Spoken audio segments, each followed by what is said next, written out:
Diolch yn iweddio. Diolch yn ei unwaith eto Dduw am y gyfle i ddod i'r di ac yn gweddio bydde di yn trigarhau wrthym ac yn presennoli dy hun yma yn ein plith. A bydd pob yr un ohonom yn gwybod dy fod yma gyda ni ac y bydd hyn yn ein dwy'n yn agosach ata ti. Felly tywallt y lan ysbryd arnom, i ni'n gofyn hyn oll trwy enw ac heiddiant ein harglwydd Iesu Grist. Amen. Dych chi'n ddechrau gwasanaeth trwy gannu'r emyn rhif 104. Emyn rhif 104, ni all angylion pyr y nef a'i doniau amal hwy, fydd osod allan werthfawr bris anfeidrol ddwyfol glwy. 104 gen i sefyll i'w chanu.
Croeso'r gwasanaeth ar ôl yr oedfa fe fydd na luniaeth ysgafn drws nesaf yn y neuadd. Bydd ein cwrdd gweddi misol yn cael ei chynnal nos Iau yma, sef y drydydd nos Iau o'r mis. Felly nos Iau yma drws nesaf yn y neuadd am 1/2 awr wedi 7. Fe fydd ein cwrdd gweddi. Ein hoedfa nesaf pnawn Sul am 1/2 awr wedi 3. Nawr wrth i ni gymryd y casgliad gen i ganu tra ar ein heistedd emyn rhif 400. Byw ha dy waith o arglwydd mawr dros holl derfynau'r ddaear lawr, drwy roi tywalltiad nerthol iawn o'r ysbryd glân a'i ddwyfol ddawn. Emyn rhif 400, gen i eistedd i ganu hon. Oh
mewn darlleniad o epistol Paul at y Rhufeiniaid, y 3 benod,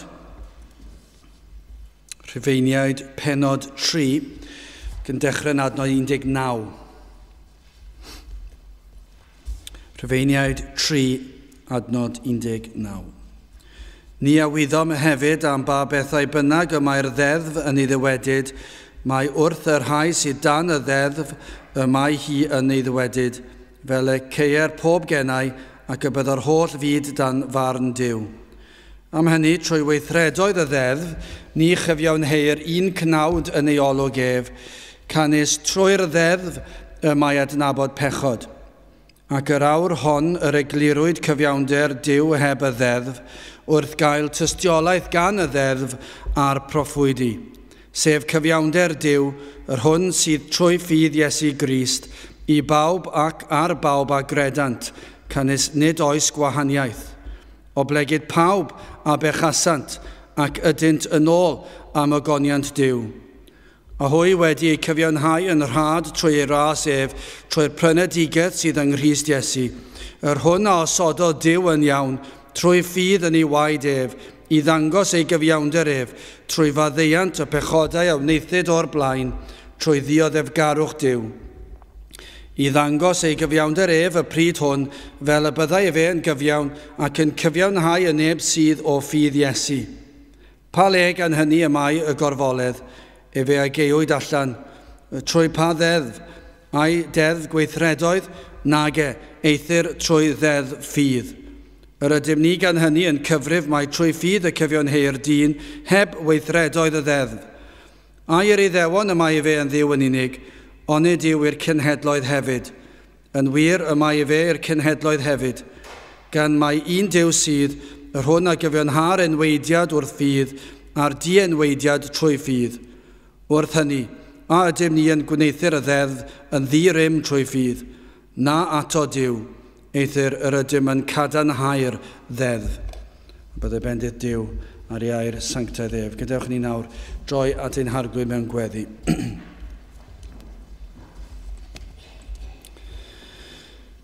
Diolch yn ei unwaith eto Dduw am gyfle i ddod o'th flaen ac yn gallu dod yn dy alw yn dad nefo, yn cael yr hyddid hynny i ddod o'th flaen fel dy blant yn gwybod ein bod yn derbyn y croeso y gennyt oherwydd ein bod yn dod trwy enw ac heiddiant dy fab a'n gwaredwr yr arglwydd Iesu Grist. Ac gan ein bod wedi'n mabwysiadu i'th deulu di, yr ydym yn gallu dod fel plant ac yn gallu dy alw yn dad. Ac felly o Dduw yn dod yn ein hofnau, yn dod yn ein pryderon, yn dod yn ein teimladau o gymysgwch yn byw mewn byd o ofnau a thristwch a siomedigaethau. Ac eto Dduw yn dod yn hyderus, yn dod o'th flaen di, yn gwybod y fod ti yn Dduw sydd yn holl alluog ac yn Dduw sydd yn gofalu am dy blant. Ac felly o Dduw yn dod fel pechaduriaid sydd yn crwydro ac yn dadl di lawr mor aml. Ac yn dod fel rhai sydd yn ymwybodol o'n gwendid. I ni eto yn dod o'th flaen yn hyderus, yn gwybod y fod yn Dduw ac yn dad i ni, ac wedi addo ein cadw ni, ein holl ddyddiau, tan y bydd ein ffydd yn diflannu, ac y bydd y diwrnod hwnnw yn cyrraedd, pan y bydd yn troi yn olwg, ac y byddwn ni yn cael dy weld wyneb yn wyneb. O Dduw, i ni yn edrych ymlaen at y diwrnod hwnnw, pan y bydd pethau gwag y byd yma wedi dod i ben, ac y byddwn yn cael treulio tragwyddoldeb yn dy gwmni, ac yn dy weld di, ac yn gallu dy foliannu di fel ag y dylsem, ac yn gallu dy garu di fel ag y dylsem.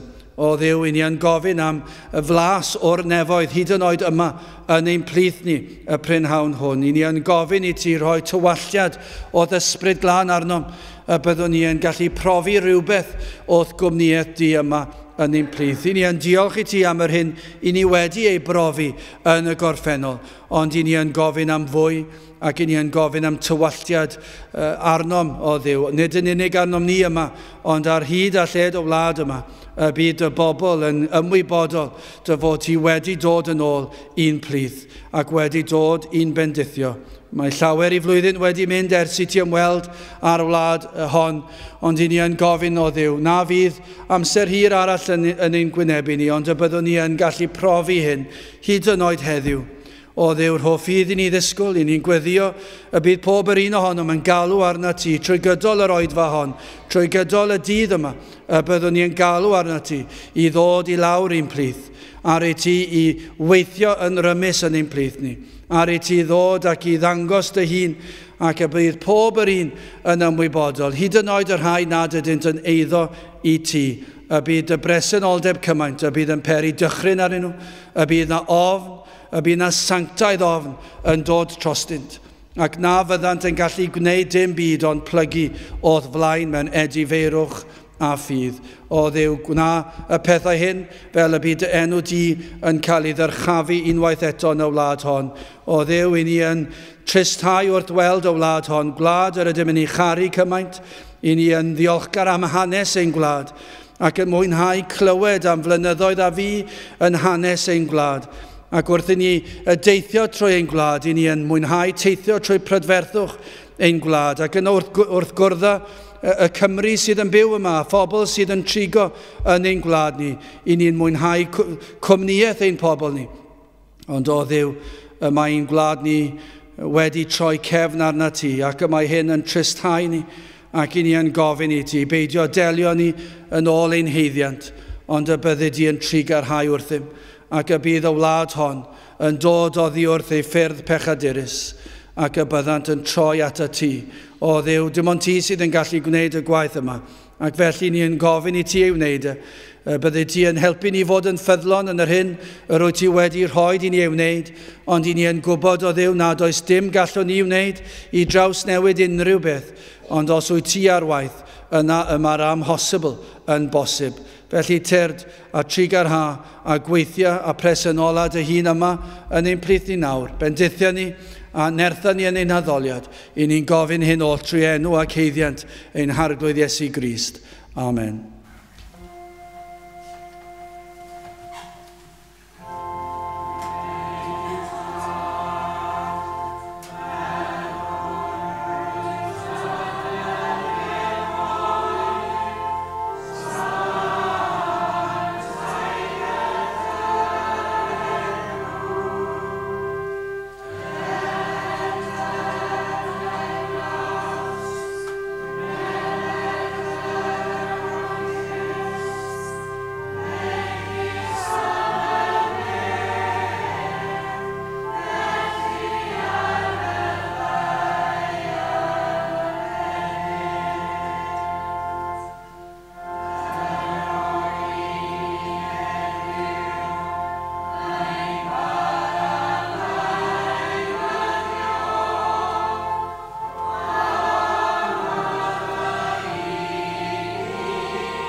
Dewch ni ganu emyn arall rhif 380, 380, fe roed arno bwys eogrwydd, pwys na allasau ddal modd un, cos pechodau myrdd o ddynion heb un pechod yn ddoi hun. 380 gwn i sefyll i'w chanu.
Dawn testyn o Rhufeiniaid y drydedd benod ac adnod 24.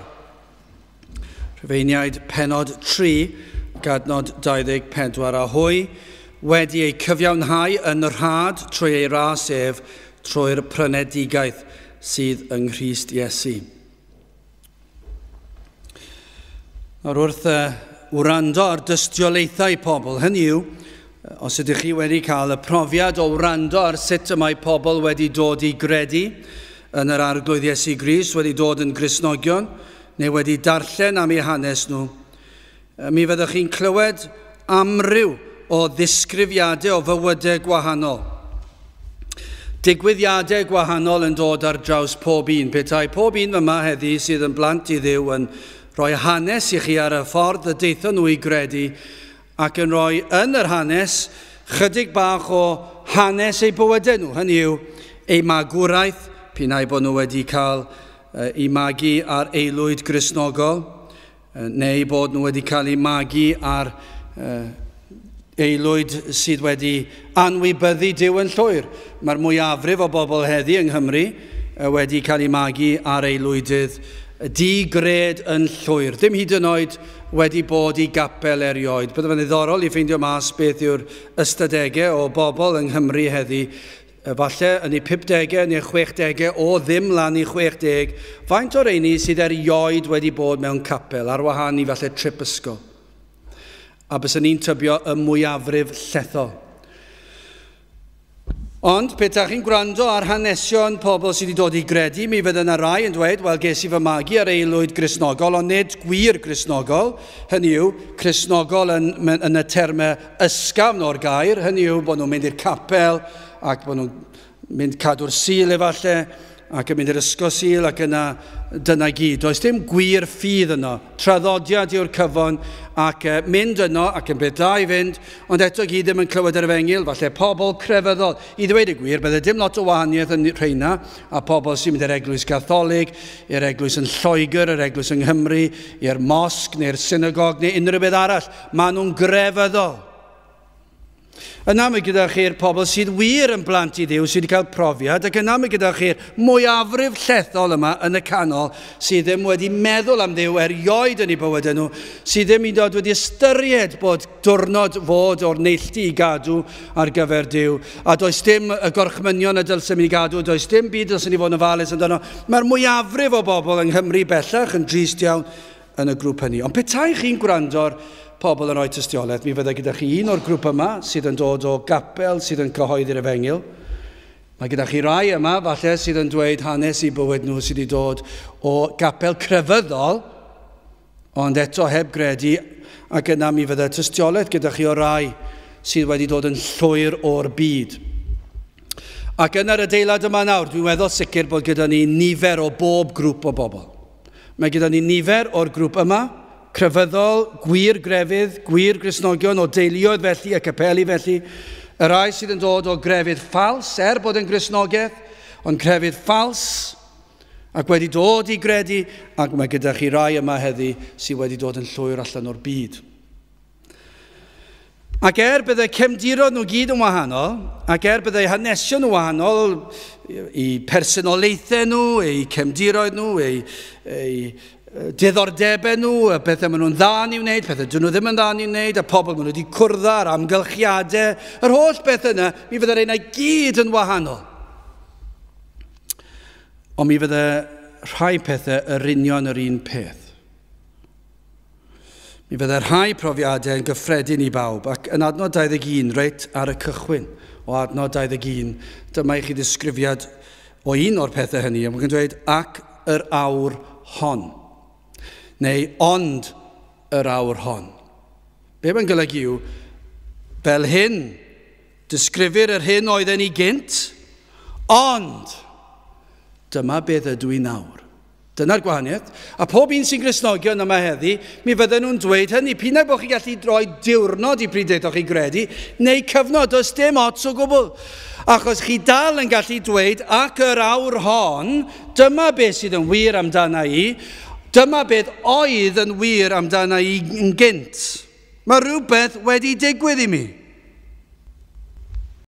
Digwyddodd rhywbeth mewn cyfnod neu mewn diwrnod neu beth bynnag, rhywbeth nath traws newid fy mywyd i a'ch bywyd chi, ac felly dwi'n gallu dweud mae'r amser sydd cyn dod i gredu ac amser ers dod i gredu. Ac yr awr hon neu ond yr awr hon, dyma beth sydd yn wir.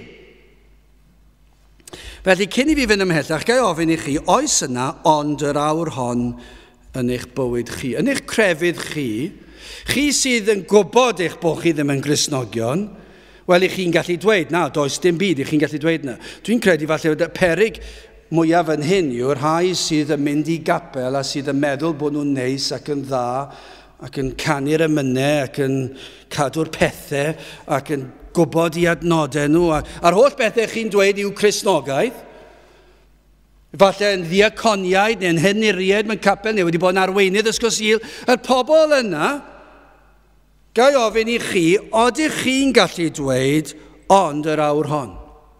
Bod na gyfnod, bod na rhywbeth wedi digwydd i chi. Odych chi'n honni bod yn Gristion? A oes felly rhan yn eich tystiolaeth chi, lle gellir dweud, gynt yr oeddwn yn ddall, ond nawr yr wyf yn gweld. Achos hwnna'n wir i bob un. Y gwahaniaeth yn ein tystiolaethau ni yw, mae rhain dweud desio gefndir Cristnogol, desio gefndir crefyddol, desio gefndir y byd yn llwyr, desio gefndir Mwslemaidd, desio gefndir Iddewig, desio gefndir beth bynnag, desio gefndir y pobl sydd yn gyfan gwbl yn byd. Mwna gyd yn mynd i fod wahanol. Ond fydd pob Cristion yn gallu dweud, gynt yr oeddwn i'n ddall, ond nawr dwi'n gallu gweld. Gynt doedd dim awydd am sancteiddrwydd, ond y nawr, dyna yw fy ddymuniad. Dyna yw fy mlaenoriaeth mewn bywyd. Mae blaenoriaethau wedi newid. Gynt, mi roeddech chi'n byw fel oeddech chi wastad wedi byw a beth bynnag, ond mae rhywbeth wedi digwydd i chi nawr sydd wedi trawsnewid popeth a mae'ch blaenoriaethau chi wedi newid yn llwyr. Nawr, mae yna tuedd tuag at sancteiddrwydd. Gynt, yr oeddech chi ar llwybr llydan iawn. Ond nawr, chi ar llwybr gul. Chwe bod o'n i'n meddwl, roeddwn i'n rhywle arbennig, rhyw siop neu beth bynnag, ac mi roedd na gan pop ar y radio, can adnabyddus iawn. Rhywbeth wedi, beth yw e, dim today, this city is built on rock and roll. So, ti'n cofio'r frawddeg llawn, ac o'na tôn bach catchy iddo fe. A chyma beth, o'n i'n eistedd na'n meddwl, onid yw na'n wir am ein gwlad ni, ein dinas ni. Mae bron pob dinas wedi ei sylfaenu ar rock and roll. A beth mae hwnna'n golygu? Cyffuriau, dyna beth yw rock and roll, yw e? Cyffuriau, alcohol, meddwi, anfoesoldeb, trais. Ac mae pawb yn canu'r gan yma ar hyd a lled y wlad. Ac yn datgan i bawb, mae'n dinasoedd ni wedi ei seilio ar rock and roll. Lle 100 o flynyddoedd yn ôl, falle bydd yn ambell i dref yn gallu dweud seiliwyd ein dinas ni ar sylfaenu'r gair Duw, ar sancteiddrwydd, ar ffydd ac edifeirwch. Ond dwi ddim felly bellach nag yw. Mae'r mwyafrif o bobl yn gallu dweud fel hyn oeddwn i gynt a fel hyn ydw i nawr. Dwi'n dymuno'r byd gynt a dwi'n dymuno'r byd fwy nawr. Oeddwn i mewn tywyllwch gynt ac dwi dal mewn tywyllwch nawr. Dyna chi ddisgrifiad o'n gwlad ni. Ond mae yna rai sydd yn grefyddol ac mae nhw falle mewn cyflwr unod gwaith. Bydd yna rai wedi mynd i capel bore yma a heno yma a does dim clem dyn nhw ar y fengil. Ac achos bod nhw wedi mynd i gapel, maen nhw'n meddwl bod ni gyd yn un. Bod ni gyd yr un peth. Ond yw'r efengil ddim yn cael ei bregethu nhw, a maen nhw'n rhy mor ddall a rai sydd wedi sylfaenu eu dinas nhw ar rock and roll, does dim gwahaniaeth. Maen nhw jyst yn gwisgo siwt ar y Sul. Mae'r lleill ddim, dyna'r unig gwahaniaeth. Mae'ch calonau nhw'r union un peth. Nawr gai ofyn i chi, crefyddol neu ffeidio, a oes na ond yr awr hon yn eich bywyd chi. Achos os nad oes na, fe fyddwch chi'n mynd i golledigaeth. Crefyddol a'i ffeidio. Wel, yn gyntaf, hoffwn ni edrych ar fethiant dyn yn ôl yr adnod yma. Yna gras Duw yn ail ac yn olaf prenedigaeth yng Nghrist. Wel, methiant 1. Chi'n gweld yn yr adnod cyn y testyn, adnod 23, o blegyd pawb a bechasant ac ydynt yn ôl am ogoniant Duw. Dwi'n mynd credu gall neb dadle gyda'r adnod yna. Mae hwn yn wir am bob un a aned, pan bechodd adda fel ein cynrychiolydd, syrthiodd holl y ddynoliaeth ac i ni gyd yn euog yn adda. Ond hefyd, i ni yn gweld hyn yn ein heiogrwydd ni, yn ein pechodau personol. Nawr, i ni'n gwybod yn adda, i ni'n bechaduriaid. Mae hwnna'n ddatganiad pendant, swyddogol, cyfreithiol. Mae'n bendant ac yn sicr. Ond mae e hefyd yn rhywbeth i ni'n gallu profi, i ni'n teimlo fe hefyd. Oherwydd ein pechodau personol, i ni hefyd yn gallu gweld hynna'n cael ei weithredu. Ni'n gwybod mae pechaduriaid i ni, ond i ni'n gweld hynny yn y ffordd i ni'n pechu. Ac i ni'n gweld o'n hamgylch ni drwy'r amser. Ni'n gweld effaith llygredd pechod ar bob agwedd ohono ni. Os dim un ohono ni byddai'n gallu rhedeg i ffwrdd o hynny. Mae pob agwedd o'n bywydau ni wedi ei lygru. Dwi ddim yn golygu bod pob agwedd o'n bywydau ni mor bechadurus ac e gellir bod, ond mae pob agwedd o'n bywydau ni wedi ei lygru. Pob gair, i ni yn ei ddweud, wedi ei lygru gan bechod, pob gweithred, pob meddwl. Does dim ots pwy i chi, beth yw eich cefndir, eich magwraeth, eich cenedl. Un peth gellir ddweud yn sicr fod na bechod yno chi. Does dim un person wedi ysgoi hyn ar wahân Iesu Grist. Does dim un person a aned. Mae pob un yn bechaduriaid. Dyna beth mae'r adnod yma'n dweud. Nawr, creuwyd ni i bwrpas, i ni'n gwybod hynny, ni'n gwybod os i chi wedi bod yma sawl syl, fyddwch chi wedi clywed yn dweud yn sawl gwaith. I ni wedi cael ein creu bwrpas sef i ogoneddu Duw a'i fwynhau am byth. Ond oherwydd pechod, i ni wedi dod yn fyr o gogoneddu Duw. Dydyn ni ddim yn gallu gogoneddu Duw oherwydd ein pechod ni. Mae pob un ohono ni'n bell o gyrraedd y safon y bwriadwyd ni. Yr hyn oedd y pwrpas ein creadigedd ni, yr hyn oedd y bwriad pennaf ar gyfer ein bywydau ni oedd i ogoneddu Duw. Ond does dim un o'n ni'n ôl yr adnod yma yn cyrraedd y safon yna. A bydych chi'n onest, byddwch chi'n cydnabod hynny. Ond oherwydd y cwymp, mae'r mwyaf, pob un ohono ni ddim yn onest. Ac felly ni hyd yn twyllo yn hyn o beth. Dydyn ni ddim hyd yn oed yn ddigon onest i gyfaddef ein bod ni'n bechaduriaid a pob rhan ohono ni wedi lygru. Tie naturiol. Pob un ohono ni yw ateb nôl. Mynnu bod ni'n cael chwarae tegwch ein hawliau ni. Nagos hawliau dyn ni ac i ni'n arbenigwyr ar cael ein hawliau ni trwy'r amser. I ni mynnu cael ein hawliau ni p'un ai bod e'n rhywbeth mawr neu rhywbeth bach, jyst yn ein bywydau bach personol ni. Falle nad ydych chi wedi deall pam eich bod yn gwneud neu dweud rhai pethau. Falle bod yna rai ohonoch chi yn eistedd lawr falle ac yn gwrando ac yn meddwl, dwi ddim yn deall pam fy mod i wastad yn gwneud y pethau yma ac yn dweud y pethau yma. Dwi ddim eisiau dweud, dwi'n gwybod bod nhw'n anghywir, ond dwi dal i ddweud nhw a dwi dal i wneud nhw. Pam ei fod e mor anodd peidio bod yn gas? Pam fod balchder wastad yn broblem? Pam dwi wastad yn sefyll lan dros fi fy hunan? Ydych chi erioed wedi eistedd lawr a meddwl hynny? Pam ei fod e wastad yn digwydd? Chi'n meddwl mae'r Beibl yn dweud ac yn egluro ein bod oll yn dioddef o'r afiechyd marwol yma. Fod pechod wedi dinistrio dyn, ond hefyd yn rwystro dyn rhag profi gogoniant Duw. Dyna beth mae pechod yn ei. Mae wedi dinistrio'r cyfan. Ac wrth edrych ar ein bywydau, ni'n gweld y daw pob un ohonom ni'n fyr o'r hyn y bwriadwyd ni. Ffordd o ddisgrifio hwn yw os ych chi'n meddwl am fwa saith, ac ych chi'n gweld targed draw fyna, ac ych chi'n anelu am y targed, ac mae'r saith yn syrthio'n fyr. Dwi ddim yn taro'r targed. Dyna ddisgrifiad o'ch bywyd chi. Neu, falle'n fwy perthnasol i rai fan hyn, yn enwedig yn amser yma'r flwyddyn gyda'r pencampwriaeth 6 gwlad, ac gobeithio'n fawr fydd Lee Halfpenny yn cael y cyfle eto, dim fel y gêm diwetha, dim ond un cyfle, ond falle geith y fwy o gyfleoedd i cicio am y postyn.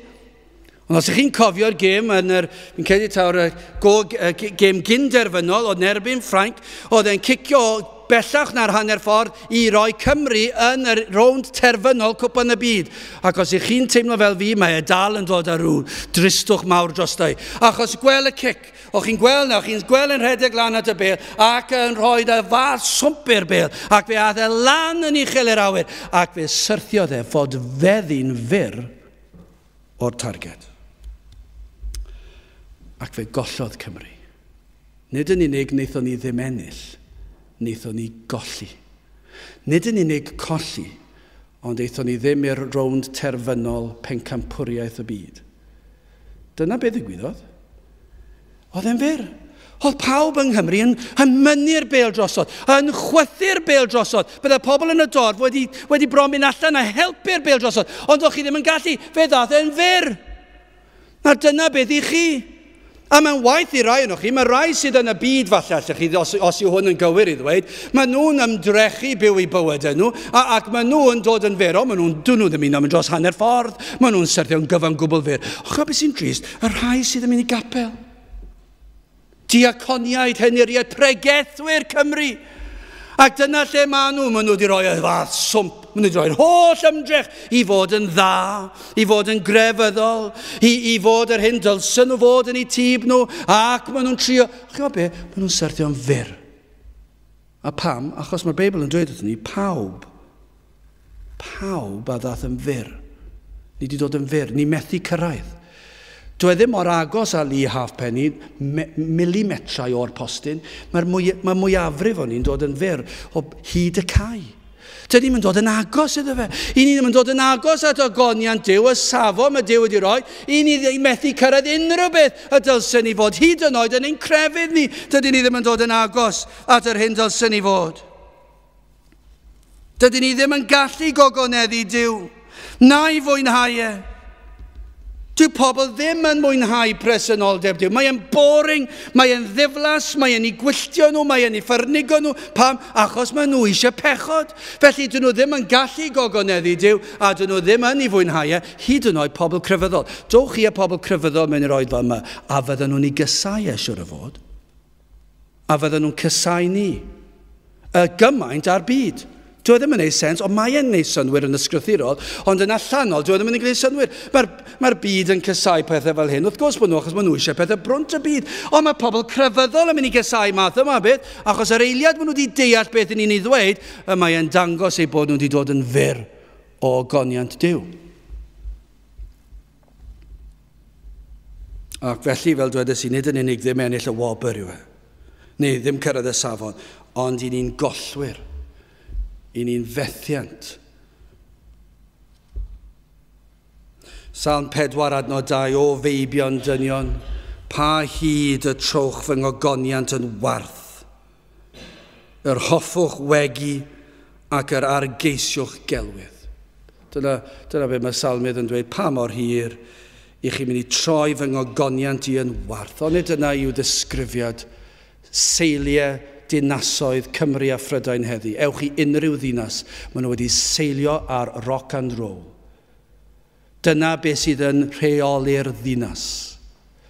Anfoesoldeb, meddwdod, cyffuriau, twyll, celwydd, casineb, chi ddim mlaen. Ond dyna yw disgrifiad dinasoedd.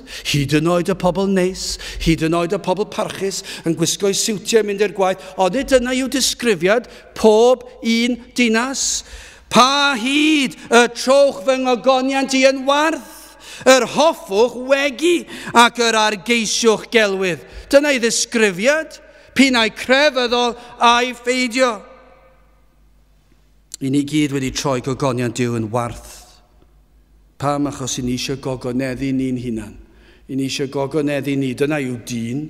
Dwi am gogoneddu fy hun. Rywsut neu gilydd, dwi eisiau pobl i ddyrchafu fi. A pwy sydd wir yn gallu dadlau gyda hyn? Dwi'n credu gall neb ddadlau gyda fe. Allwch chi gladdu'ch pen yn y tywod ac anwybyddu fe, sef dyna beth mae mwyafrif yn ei wneud, ond dyn nhw ddim yn gallu dadlau gyda hwn. Chos gair Dyw yw e, ac mae e wedi brofi.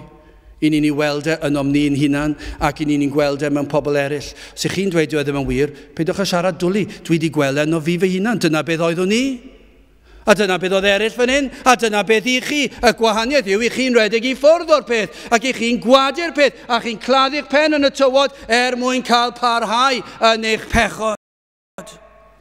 Yr oedd yr Iddewon, fel llawer heddi, yn ymdrechu i gyrraedd safon, gogoniant Duw, fel capelwyr Cymru heddi, trwy ei hymdrechion ei hunan, ond mae Paul yn dweud wrthyn nhw, amhosibl yw e.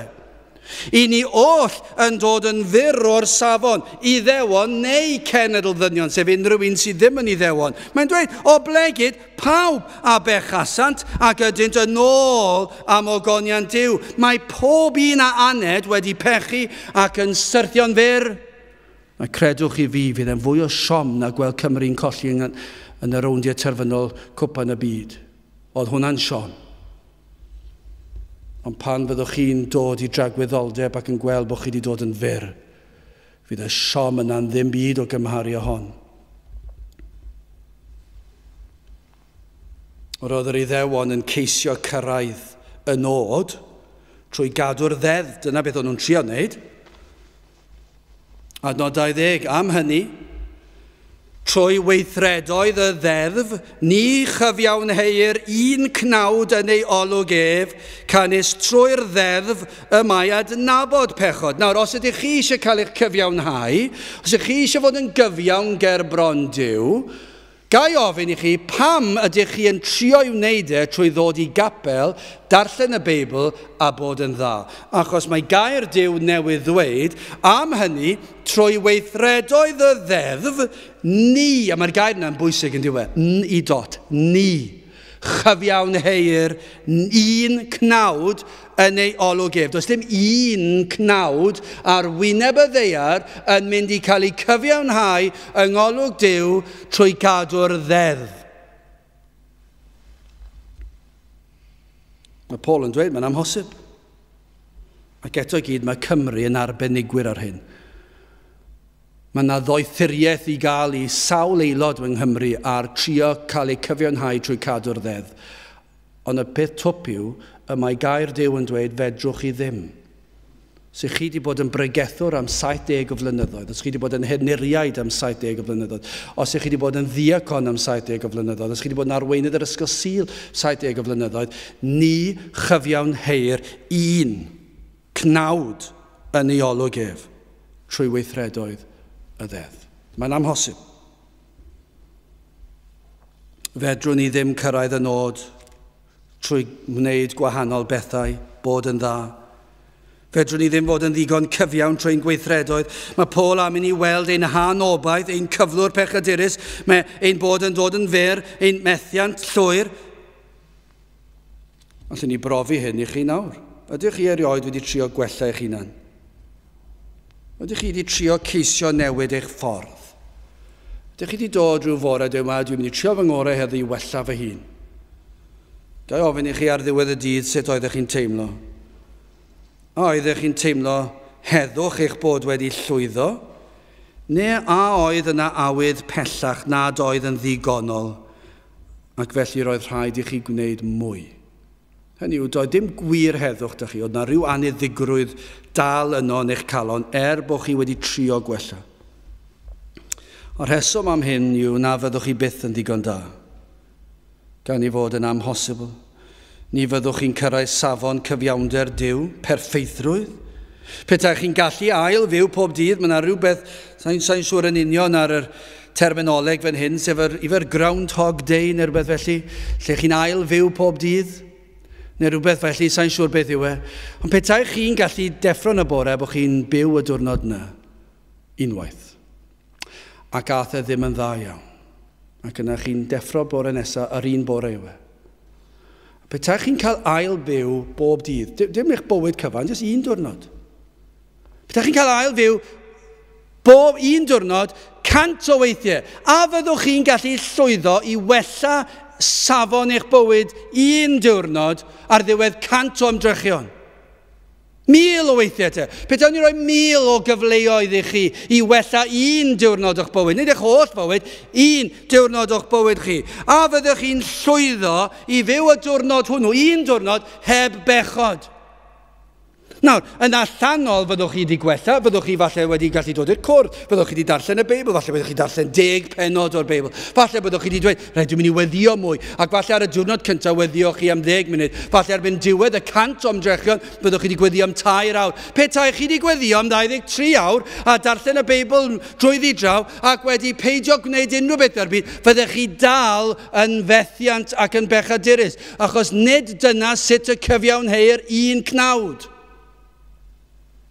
So dim ots beth i chi'n trio i'w wneud, pa mor grefyddol i chi, pa mor dda fyddwch chi, pa mor wedi gwahanu chi'n o'r byd fyddwch chi byth yn cyrraedd gogoniant Duw. Mae'n amhosibl oherwydd adda i ni'n bechaduriaid ac mae wedi llygru popeth.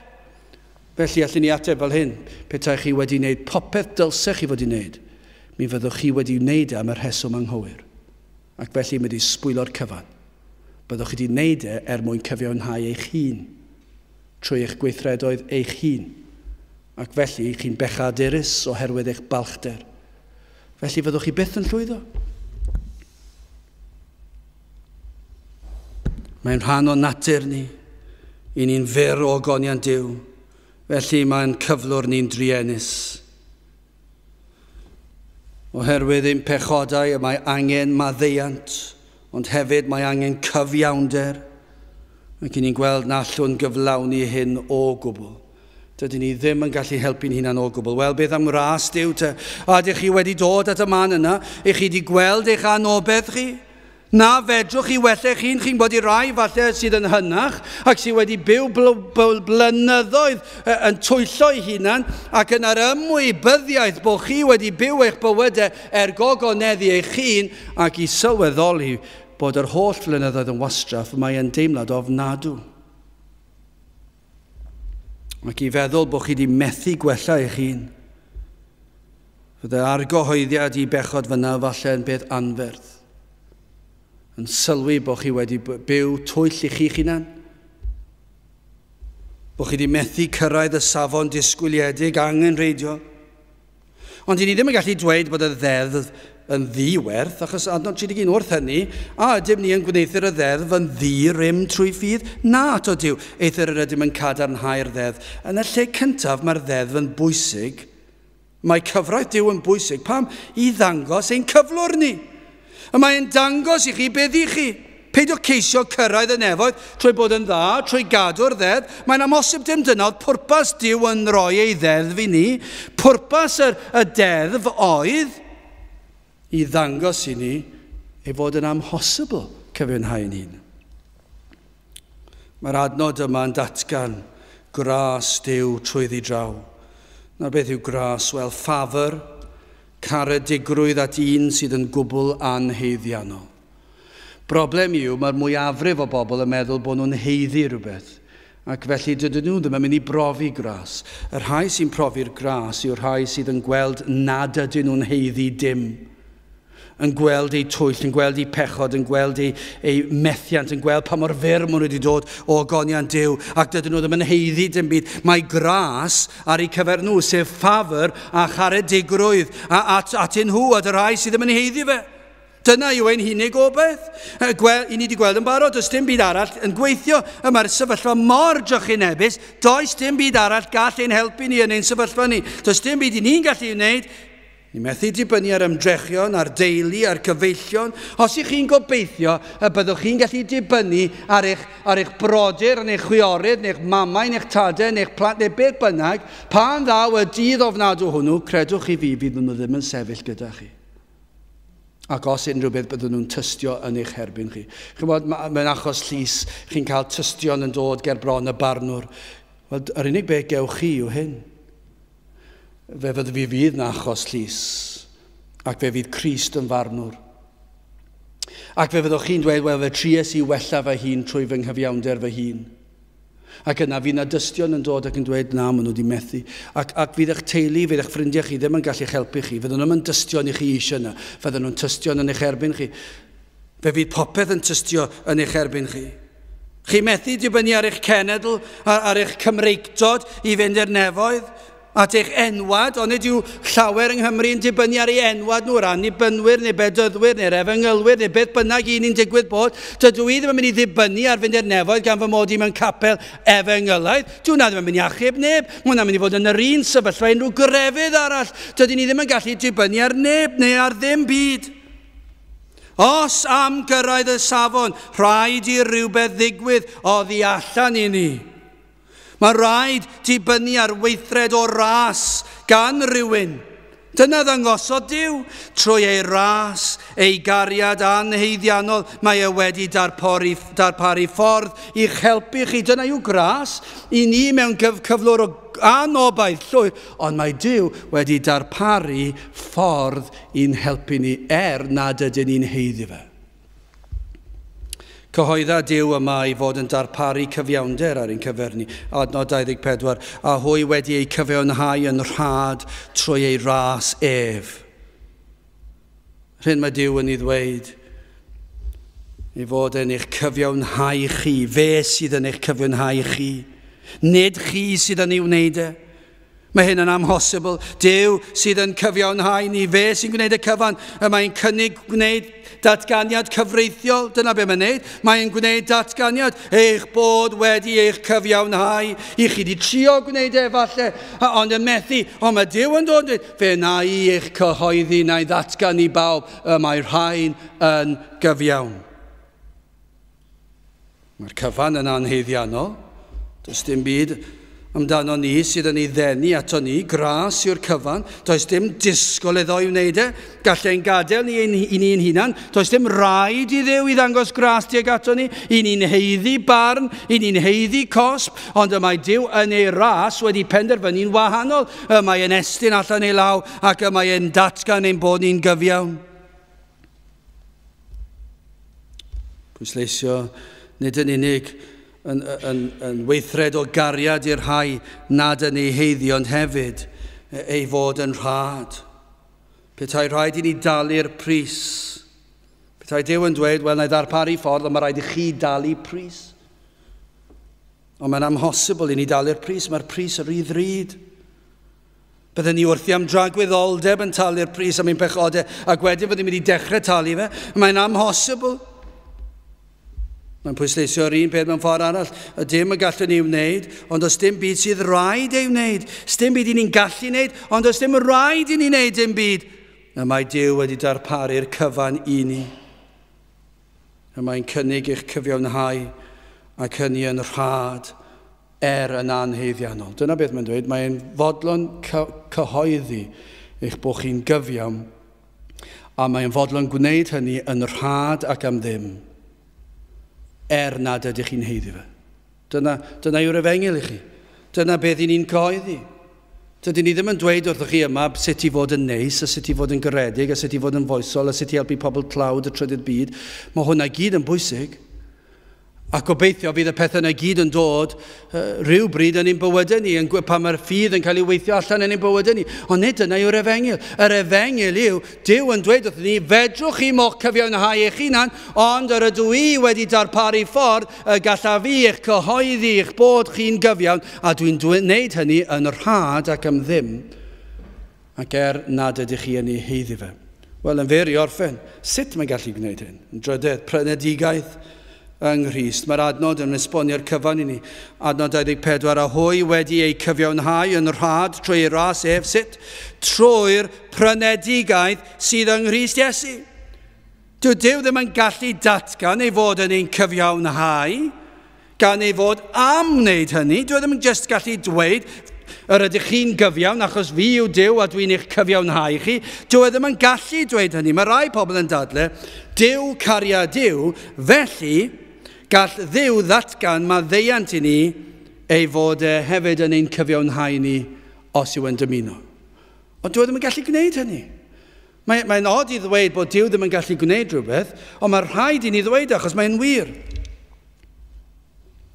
Nid yw cyfiawnder Duw yn caniatáu iddo ddatgan bod unrhyw un mae eisiau dweud, mi rydych chi'n gyfiawn. Dwi ddim yn gallu, dwi gymeriad ddim yn caniatáu hyn. Y mae pechod dyn yn golygu rhaid cael cosb. Ac yr ydym ni'n gaeth i bechod yn dydyn ni. I ni'n gaeth i Satan. Ac mwyn i'n rhyddhau o gaeth i wed, rhaid talu y brydwerth. Mae'n rhaid i ni i ryw bris cael ei dalu mwyn i'n rhyddhau ni. A mae'r brydwerth mor anferthol o ddrud. I ni wedi sefydlu'n eisoes bod yn ormod i ni dalu. Fedrwn ni byth fodloni gofynion ein tad am ein rhyddhad ni. Mwyn perswadio Duw ein rhyddhau ni. I ni cael dod yn rhydd o grafangau Satan a phechod. Hynny allan ni dweud, beth fedra i wneud? Os rhaid i fi weddio 100 o weithiau, os rhaid i fi ddarllen y Beibl miloedd o weithiau, os rhaid i fi i aberthu fy mywyd mwyn mynd allan i'r tlodion. Dyna beth sydd rhaid i fi aberthu mwyn ennill talu'r brydwerth yma mwyn cael fy nghyfiawnhau. Ac mae Duw yn dweud, na, does dim byd i chi'n gallu wneud fydd yn ddigon da. I ni'n eog bron Duw ac yn gaeth weision i bechod ac i Satan. Ond dyma beth yw gras Duw, fe ddarparodd un y gall dalu'r pris am ein rhyddhad ni. Dyna beth yw yr efengil. Fe nath Duw ddarparu ffordd yr oedd ei gyfiawnder yn fodlon ag fe ddarparodd fe anfonodd ei fab Iesu Grist. Fel y gall ennill ein rhyddid ni. Ac y gall dalu'r pris. Fe monodd Iesu Grist i dalu'r pris yn ein lle ni. Fe ddarparodd ffordd y byddai gyfiawnder yn cael ei fodloni. Nid yw yn gwneud dim sydd yn groes i'w gymeriad perffaith. Dyna pam oedd rhaid Iesu Grist ddod. Achos dyna'r unig ffordd byddai Duw yn gallu derbyn ni i'w gwmniaeth yn y nefoedd. Fe ddanfonodd ei fab i dalu'r pris am ein rhyddid ni. Rhaid oedd cael cosb am bechod a chosb enfawr am fath drosedd. Ond fe gosbodd ei fab. Fe ath ei fab i'r groes. Ac pan fuodd Iesu Grist ar y groes, fe tywalltodd Duw y tad ei holl ddigofaint am ei holl bobl ar ei fab fe'i hun. Ond mynnodd Duw bod rhaid cael bywyd cyfiawn hefyd, i ni'n gwybod hynny. I cael bywyd perffaith a fe ddarparodd Crist hyn hefyd. Fe gyflawnodd Crist y ddeddf yn ein lle. 1:41 adnod 18 ac 19. Gan wybod nad a phethau llygredig megis arian neu air eich prynwyd oddi wrth eich ofer ymarweddiad. Yr hwn a gawsoch trwy traddodiad y tadau, eithir a gwerthfawr waed Crist megis oen difeus a difrycheilid. Dyna beth, dyna ffordd yn cyfiawnhawd ni a gwerthfawr waed Crist. Rhaid oedd i Grist farw mwyn ein rhyddhad ni, mwyn gallu datgan yn gyfreithiol ein bod yn gyfiawn. Rhaid oedd i Iesu Grist tywallt i waed. Rhaid oedd i hyn ddigwydd mwyn i ni cael ein golchi'n lan. Lyc 24 adnod 25 a 26 ac fe ddywedodd wrthynt yn fydion a hwyr frydig o galon i gredu'r holl bethau a ddywedodd y proffwydi. Onid oedd rhaid i Grist ddioddef y pethau hyn a myned i mewn i'w ogoniant. Onid oedd rhaid. Rhaid oedd i Iesu Grist fynd i'r groes. Rhaid oedd i'r hoelion fynd i'w ddwylo. Rhaid oedd i'r gwaywffon fynd i'w ochr. Rhaid oedd i ddioddef y tad yn tywall ei gosb ar ei fab yn ein lle ni. Ydych chi'n hwyr frydig i gredu y pethau hyn? Ydych chi dal i ymdrechu gyrraedd y safon ar eich pen eich hun? Ydych chi'n meddwl gallwch chi gyrraedd eich anadl olaf pa bynnag pryd fydd hynny? Trwy eich crefydd a'ch moesau, chi'n credu fydd na'n ddigon da? Ydych chi mor falch yn meddwl bydd eich bywyd da chi yn ddigon da i fynd i'r nefoedd? Y gwau chi os ydych chi. Does dim un person, pawb a bechasant, ac ydynt yn ôl am ogoniant Duw. Ond y mae Duw y tad trwy'r ras, fe drefnodd ffordd i achordwriaeth. Fe ddath Iesu Grist y mab ac fe dalodd pris yn ein lle ni. Wel, i fer i orffen, sut y mae hyn oll yn dod yn bersonol i chi te? Wel, mae'n dweud i ni, os ydych chi'n cael amser i ddarllen yr benod cyfan, mae'n dweud yn glir i chi trwy ffydd. Credwch yr hyn a ddywed yn ei air. Sawl a ddaw ato ef a chredu ynddo a derbyn yr hyn a wnaeth yn ddigonol i'ch cyfiawnhau chi. Os dewch chi at Grist a chredu fod wedi wneud y cyfan yn eich lle chi, mae'n dweud yn adnod 22, sef cyfiawnder Duw, yr hwn sydd trwy ffydd Iesu Grist i bawb ac ar bawb a gredant, canys nid oes gwahaniaeth. Os credwch chi, o'r eiliad y credwch chi, o'r eiliad honno y cyfrifir ni fel rhai cyfiawn. Gallwch chi fod i dod mewn fan hyn heddi yn anghyfiawn ac yn eich pechod, ond fe fedrwch chi adael yma heddi fel rhai cyfiawn. Sut allwch chi wneud hynny? Os dewch chi at Grist a chredu fod wedi gwneud y cyfan yn eich lle chi. Fod Crist wedi talu'r pris yn eich lle chi. Fod wedi byw y bywyd perffaith yn eich lle chi. Fod wedi cymryd y gosb yn eich lle chi, ac fod Duw y Tad yn fodlon, ac fod Duw y Tad wedi dweud, yr rhai a ddaw at Grist a chredu ynddo ef. A gyfiawnhir. Ac mae'n digwydd yn syth. Bydd yr rhai nad ydynt erioed, yr rhai ydynt erioed wedi pechu, trwy gydol eu bywydau, fe fyddant fel rhai nad ydynt erioed wedi pechu. Fe fyddant yn gwbl lan. Dyna be fyddwch chi. Fe allwch chi adael yma heddi. Fel pechaduriaid, ond rhai fel petai chi erioed wedi pechu. Fydd eich bywydau chi'n gwbl lan. Fydd gwaed Crist wedi'ch golchi chi'n llwyr lan. Fe fydd cyfiawnder Crist yn eich gorchuddio chi. Ac y mae wedi talu'r pris, mae wedi cymryd y gosb yn eich lle chi. Mae Crist wedi gwneud y cyfan sydd yn angenrheidiol. Ydych chi dal yn mynd i ymdrechu'n galed i wella eich hun? O peidiwch.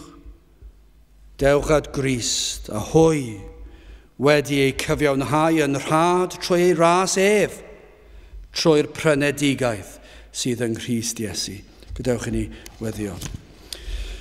Diolch i ni ti o Dduw am yr arglwydd Iesu Grist. Diolch i ti am dy ras ar i ti ddarparu ffordd iachawdwriaeth ar ein cyfer ni.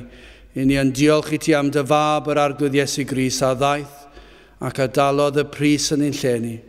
Ac yn diolch am yr ysbryd glân sydd yn dod ac yn plannu'r hedyn o fywyd ac yn rhoi yr hodd o ffydd i ni. O, byddi di ar waith yma ni'n plith ni heddi er clod i'th enw di. Ni'n gofyn hyn o trwy enw ac heiddiant ein harglwydd Iesu Grist. Amen. Gydewch ni orffen ein gwasanaeth trwy ganu'r emyn rhif 288. 288 mi glywaf dyne'r lais yn galw arna fi i ddod a golchi meiau gyd yn afon Calfari. 288 gen i sefyll i'w chanu.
A nawr byddai di ras yn harglwydd Iesu Grist, a chariad Duw, a chymdeithas yr ysbryd glân, fod gyda chwi oll hyd byth. Amen.